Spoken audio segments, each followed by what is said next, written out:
Lynette, pwede pa tayong mag-usap?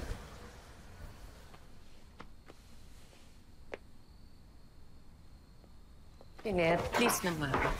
Please.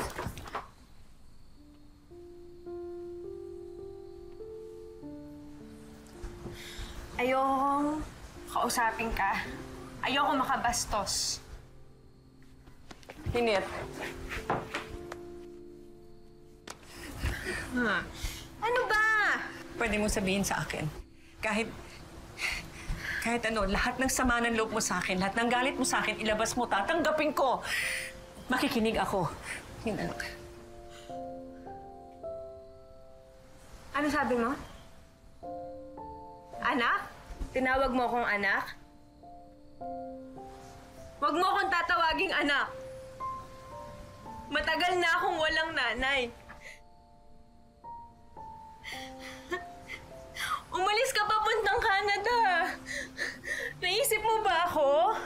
Naisip mo ba ako kailangan pa kita nun eh? Umalis ka, iniwan mo ako dito. Kailangan na kailangan kita. Pero inintindi ko yon. Kinailangan kong alagaan papa ko. Mga kapatid ko. Tinanggap ko yun okay lang kasi para sa pamilya natin yun, mama.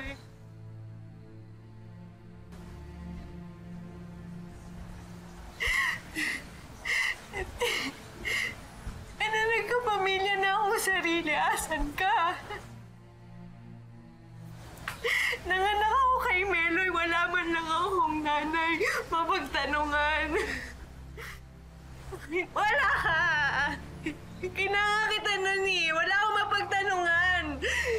Asan ka nunog? Wala na lang, di ba? Nung wala ka na lang bigla, naglaho ka na lang, ma! Ba't ganon? Alam mo yung ginawa mo na yun, hindi kita mapapatawad kasi pansarili mo lang yung lahat eh. Pansarili lang yun, iniisip mo lang yung sarili mo, hindi mo na ako inisip pa.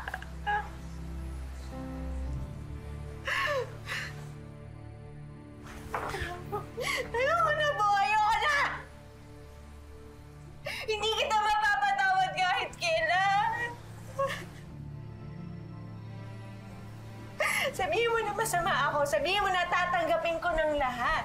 Pero kahit ano yung arte mo, inaarte mo ngayon sa akin, hindi ko matatanggap yan. Kahit anong pagsusori mo, hindi ko matatanggap yan. Tawarin mo ako, anak.